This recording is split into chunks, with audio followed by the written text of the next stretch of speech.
Welcome to Inspired Organizer's Ryobi Link Tool Storage System install video. Today I'm going to show you in this video how easy it is to install the Ryobi Link Tool Storage System in your garage or anywhere else in your home. Now this is a 7-piece storage system, the one that I'm installing today, and you can get the Ryobi Link system in a number of different configurations. This particular configuration includes 2 plastic rails, a rectangular storage bucket, and 4 hooks. Now before we get started, we need to talk about the other parts and tools that we may need for the install. No matter where you're installing the system, you're going to need a power drill to drill the holes for the screws. If you're just drilling into drywall or into a wall stud, you're only going to need a regular drill and then a basic drill bit set. If you're mounting the system in brick or concrete, you'll need a power drill with a hammer setting.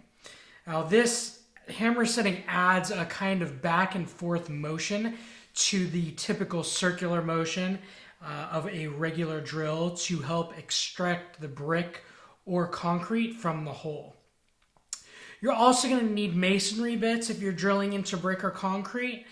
You'll likely burn up your drill, or at best you're going to spend hours actually drilling into the concrete, and you're probably not going to get anywhere doing it with regular bits, so you will need some masonry bits in order to do this. And then finally, you're going to want some concrete screws if you're drilling into concrete or brick. The concrete screws work better than just screws going into concrete anchors. While you can use concrete anchors and regular screws, that kind of adds another step, and they're just not as effective or as sturdy as using actual concrete screws in order to mount the rails. Now, once you've got your tools together, the first thing that we're going to do is to mark our mounting holes.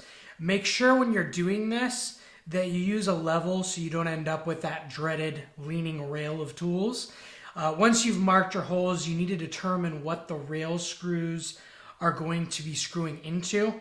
Are they going to be going into drywall, into brick, into concrete, into studs, or some combination of those? In the case of my garage, the entire wall structure is made of concrete bricks. So I'm going to be using a hammer drill, masonry bits, and the concrete screws that I talked about earlier. There is one technique in terms of drilling for your mounting screws that's going to help ensure you get a nice level rail.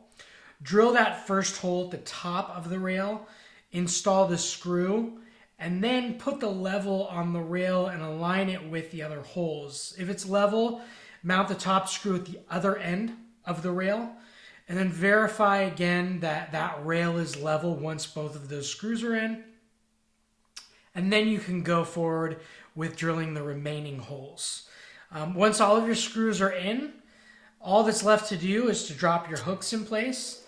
The Ryobi Link system does allow you to lock each hook in place easily and then remove each hook just by lifting up on it.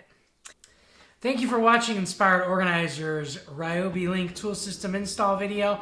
For more organization videos like this and product installation videos, you can click below on the link to subscribe to our YouTube channel. Thanks again for watching.